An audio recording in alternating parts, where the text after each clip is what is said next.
Hi, this is Mike Mauren on eSeller Source doing our second video. Now, it's a little unusual for me. I'm always on the radio or on audio, and I don't have to worry about what I look like. And clearly, when you see me now, I don't worry about what I look like. But that's beside the point. We're in another warehouse this time, and I've got with me a gentleman who you know from the eSeller Source page. We've been partners on many projects. And we've done the podcast from here, too. We've done the podcast, and we've got some more coming with that, too. So I thought I'd stop by and see Bill Keenan. And Bill is somebody I got into Amazon a couple years ago. He was a little reluctant at first. October of 2014. Right. And you were a little reluctant at first? Yes, Mike, because, you know, I've learned a lot from you and some of your entrepreneurial ideas over the years. And when you started doing stuff on Amazon, I thought you were out of your mind.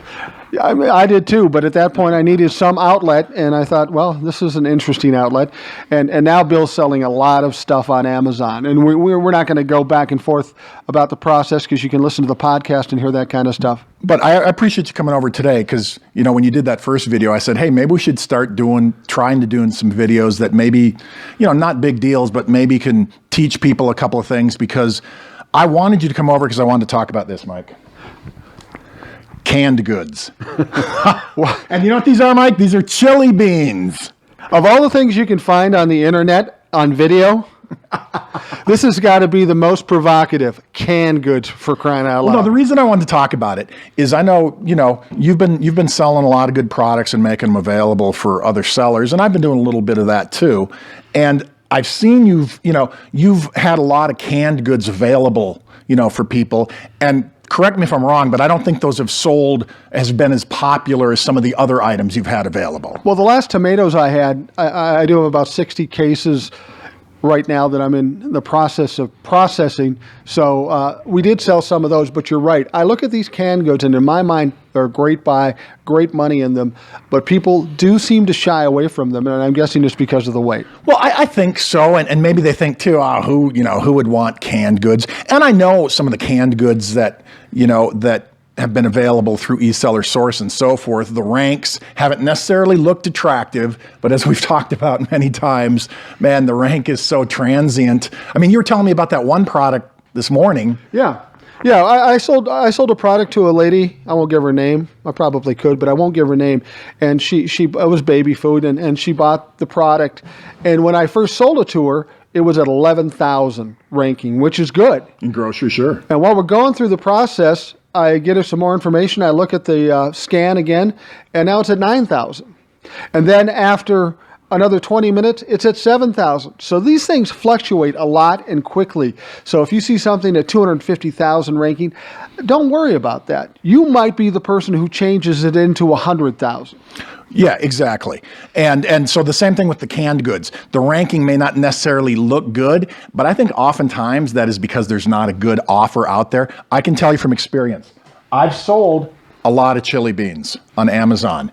And at first I was hesitant about it because yes, they're heavier weight and it takes some extra prep work. Because I'll tell you this too, if a customer gets a can, you know, from your FBA order and it's dented, they're probably going to complain. I've had a couple of people with dented cans complain. And really? So, yeah, absolutely. Although they didn't, not really vehemently, but like they left in their feedback, they said, you know, the product's fine, it's good and everything. The cans got pretty dented in shipping. You know, if these were sitting on a store shelf, I wouldn't have bought them. Let me just say one thing about those people. I hate those whiny bastards. No offense intended. Well, there you go. I'm not especially fond of them either, but I don't want them giving me a bad mark. But here's the thing. I sell lots of canned goods on Amazon, and I would say some of them are 20, 30,000 consistently on their rank. And you're moving them. Yeah. Some of them, the ones that are maybe like 100 to 150,000, those sell 1 or 2 units a month. This is a good example. These chili beans, and if you want to look at the label, go ahead. I don't care, you know, because I'm selling 1 or 2 of these 6-packs a month. So, you know, if you want half of that business, go for it. Not a big deal. But let's use them as an example. These stupid chili beans, you know, Mike, I'm pretty sure they cost me 80 cents a can, and that was regular price. Yeah, and that's high because I'm selling the tomatoes for something around that range. Yeah, and I've been selling these 6-packs for $24. You know, again, who knows why, but people are buying them. And what I want to do here in the video is just quickly demonstrate a little trick I've learned if you're going to sell canned goods in terms of prepping them and processing them and sending them in. Now, of course, I might be getting you into trouble because when you're selling these canned goods now and you're offering prep services, people are going to say, well, you're going to pack them like Bill did? Yeah, that's one thing I will tell you.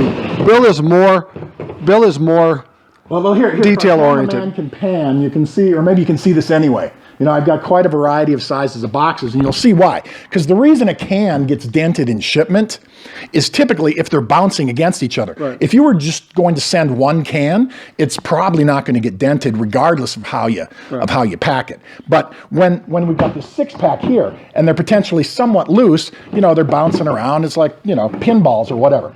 So here's what I do. I started taking this, what do you call this stuff? It's not even shrink wrap. It's just plastic wrap, right? And here's the trick, too. You know what I'm just thinking here while you're doing that? I can see people at home. Okay, wait, I'm switching it. Okay, you switch that. I just got a little joke I'm going to tell people. I'm warning them it's a joke. That's a smart thing to do. Anyway, can you imagine somebody hunched over a computer watching this video and your spouse coming up and go, "What are you watching?" and it's like that TV commercial. Shrink wrap. Oh, yeah. Canned goods? Canned goods. Oh, canned goods, huh? I bet she looks hideous. Anyway, we digress. For lack of a better term, you guys know what this is. It's shrink wrap. I think this is a 4-inch one. So what I do with this stuff first is I shrink wrap it together. And one of the, like, I don't know if they can see it or not, you know, when I've got the exact right sized box to fit this 6-pack, which, you know, once I knew I was selling a lot of these, I figured out what size box do I need so when they're in there, they're not bouncing around a lot. But secondly, what I've learned to do is before I put it in the box, it's actually stretch wrap too, by the way. Stretch wrap, thank you. You know, we've got the 6-pack here. One of the things I do is I shrink wrap it first, just to kind of hold these babies in place a little bit so they're all touching each other, as opposed to, I'm not very good with this shrink wrap because actually Nancy does this more than me, as opposed to, you know, being loose and bouncing against each other. By shrink wrapping them together, I can guarantee that they're not going to bounce against each other once they're in the box. So then once they're like that, this, by the way, I think this is a pretty good size for most 6-packs of cans. This is a U-line box, 9x6x5. And just to ready people for this, here's the money shot. There you go. Beautiful. Woo! They fit right in the box. Yeah. So that's ready to go, man. And I promise you. And one of the things I do, I don't know if this breaks terms of service, but, you know, you said you don't like those people that complain, and I understand that. But with the canned goods, I'm trying to appeal to them. And maybe I'm going to get burned by doing it. But in my condition description, I describe how I packed these items. And I say, if you don't want dented cans arriving in your Amazon package, buy these. Because I tell them, I've shrink wrapped them, I've double boxed them. Bingo. I don't know if it's necessarily making a difference in the sales, but there you go. The purpose of showing people this again was, first of all, first fold, to let them know that I think canned goods can be really good. I mean, for example, I've got my highest ranking canned goods item. We've talked about it before. I'm not going to mention it again because this one I don't want people to go get. You know, is a commonly used food product, and I buy the cans any day I want, 3 cans for $10. And they go for $35, and I sell 4 or 5 of those a month. And so I'm here to tell you, if you want some products that potentially there's not as much competition on, canned goods, baby. Well, and the thing is that Bill hasn't even told me what those canned goods are, because if he had, I'd be telling you right now. But so the canned goods, when I put them out there, I get them on occasion. I sometimes avoid them unless they're really exceptional deals. Like I think right now there's some stuff for you got some hash out there. That's good stuff. I mean, look at my place. I'm so cranky. You know, I get behind on processing. Nancy hasn't been in much the last couple of weeks because she's got some other matters she's taking care of. So I'm behind on shipping stuff in, and otherwise I'd be buying that hash. Yeah, I like I tell people, if you don't buy this, I'm going to buy it. And I'm serious about that. I will buy that stuff and send it into my own Amazon because I know it's going to sell. Yeah, it's good stuff. So anyway, not a big deal, but I just wanted people to know if you're looking for some products in the grocery area, potentially don't have as much competition in, check out the canned goods. Good advice from Bill Keenan. We thank him for having us out today. We'll be back with more on eSeller Source, so stay in touch, participate, and we'll see you next time.